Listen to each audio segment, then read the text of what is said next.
pessoal, eu sou Eglevans e esse é o podcast Sons da Escola, um lugar de mundo de vivência entre a escola e a universidade, um espaço de trocas, de escuta, de saberes, de trocas de experiências, onde a gente pode trazer os professores, as professoras, os gestores, as gestoras, a equipe pedagógica da escola para cá, para a gente ouvir, para ela fazer barulho e a gente poder ecoar aí pela sociedade de modo geral. Eu estou aqui hoje com a Jaqueline Soares da Silva Ferreira.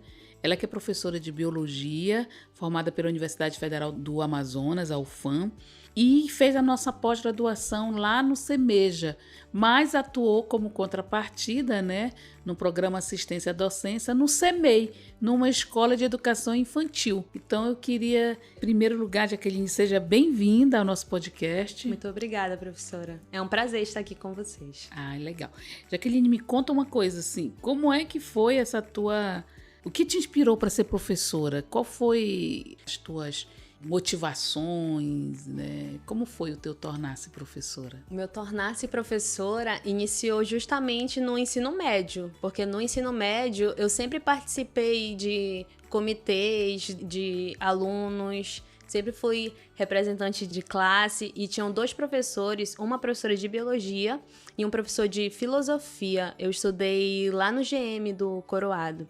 Então, aconteceu que eles me motivavam bastante e eu achava interessante como eles trabalhavam. Eu acredito, assim, que o professor, ele faz essa diferença. Ele traz um exemplo para nós e a gente se motiva mesmo. E eles sempre conversaram muito comigo, que eu tinha um jeito para falar com os estudantes e eles escutavam, mesmo sendo representante de turma ainda. Então, a minha vivência começou ali. E aí foi quando veio o vestibular e eu optei pela biologia através da minha professora de biologia, que eu sempre gostei muito da biologia em si.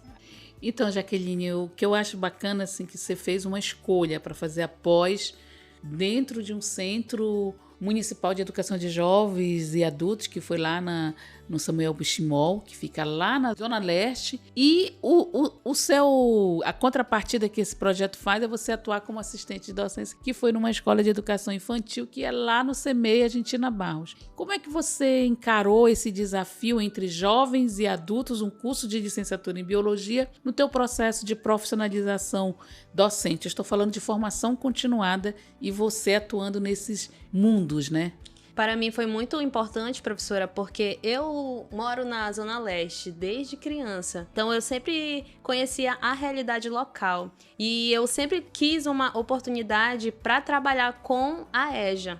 Então foi quando eu entrei na pós-graduação e surgiu a oportunidade de fazer uma pós dentro da escola, que para mim foi algo assim totalmente novo. E foi quando eu optei por trabalhar com a EJA na pós-graduação. E para mim foi incrível, porque a minha família traz uma trajetória muito interessante na EJA, que foi justamente por conta do CEMEJA, que eles se oportunizaram em terminar os estudos, em conseguir um emprego. Então, assim, ir para o EJA foi muito bom para mim. Aí fazer a contrapartida em uma outra escola da educação infantil também foi uma opção, justamente porque como a pós traz para nós essa oportunidade de você estar em outros universos que eu acredito que eu não conseguiria estar, eu quis aproveitar ao máximo. Então, para mim, assim, foi muito desafiador e interessante, enriquecedor. Que legal.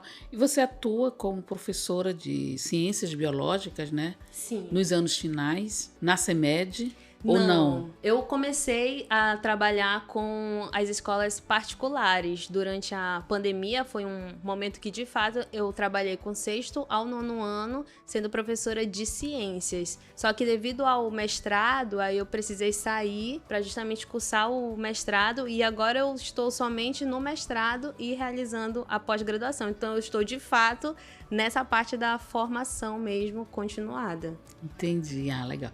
E para ti, então, o que você considerou mais desafiante nesse teu processo de profissionalização docente, num curso de pós-graduação, e a sua atuação como professora? Em que você acha que... O desafio maior foi justamente saber lidar com um público totalmente diferente. Eu sempre penso que a escola, ela é um laboratório vivo, já que eu sou da área da biologia. E você nunca sabe o que você vai se deparar. Então, trabalhar com EJA ou com a educação infantil é, de fato, desafiador. E na pós-graduação, a gente pôde receber orientações riquíssimas de professores que nos trouxeram ali a sua experiência para a nossa prática. Então, acredito que mudou bastante para mim essa minha perspectiva de que, de fato, a gente aprende muito olhando os exemplos dos docentes. Então, isso para mim, assim, fez com que eu lembrasse a minha escolha, de fato, de ser professora, quando eu trabalhava tanto com os professores. Ouviu os outros colegas com as suas experiências. E eles sempre foram muito solícitos. Todos os professores, tanto do CEMEJA, que eu me tornei muito amiga da professora de biologia do CEMEJA, ela trouxe, assim, experiências incríveis para mim, porque ela já está lá há um bom tempo, e também da professora da educação infantil. Então, foram muito solícitos. Foi, assim, uma troca de aprendizados, sempre respeitando. Elas sempre lembravam, né, que eu me considero estando ainda no início da minha jornada docente, mas elas me olhavam, assim, como igual. Então, a gente trabalhou de uma forma enriquecedora. Qual foi o teu projeto de aprendizagem? O que você desenvolveu? No nosso projeto de aprendizagem no CEMEJA, no caso, nós trabalhamos com as emoções, porque nós estávamos trabalhando com eles com a questão da pandemia. E aí vários relataram que durante a pandemia teve um problema que no CEMEJA já é muito frequente, que é a evasão. Então a gente trabalhou em relação a isso, como que a biologia interfere nessa questão da depressão, e a gente foi trabalhando com eles esse contexto formativo, e foi muito interessante os relatos dos estudantes, por que ocorre a evasão na escola, e a gente pôde fazer essa partilha. A gente aprendeu muito mais do que ensinou. E o que te tornou feliz, então, nesse processo? Nesse processo, eu pude testar-me, porque a gente fala muito que a gente precisa escutar os estudantes, mas ali na vivência, eu de fato consegui falar menos e ouvir mais. E aí, um projeto que a gente aprendeu a fazer, que você não leva aquele projeto pronto, você constrói com os estudantes. Então, isso foi muito interessante para mim, porque eu era acostumada a levar o projeto pronto. E ali a gente construiu junto com a turma, junto com os professores. Isso foi muito enriquecedor.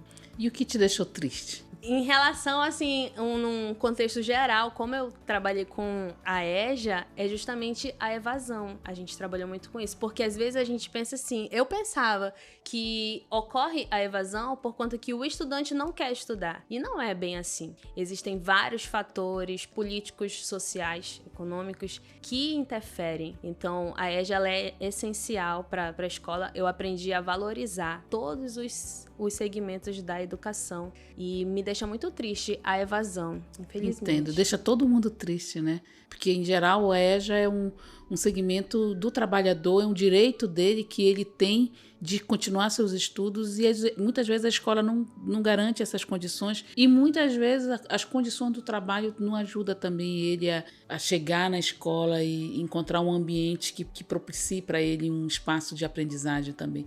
Pouco difícil.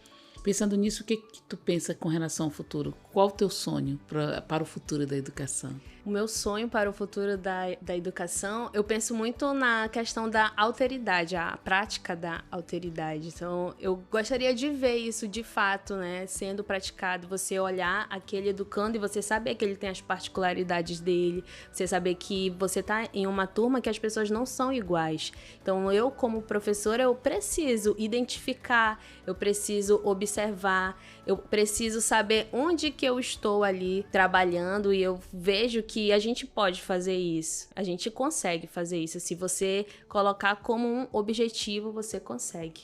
Eu falei com a Jaqueline, né? Jaqueline, muito obrigada por ter aceitado o nosso convite aqui nesse Betcast. E a gente deseja sucesso e que o nosso futuro de alteridade realmente seja o grande futuro da nação, do mundo, né, desse planeta. A gente poder conviver com as alteridades, com as diferenças, de forma respeitosa. É isso aí, pessoal. Até mais. A gente se encontra por aí.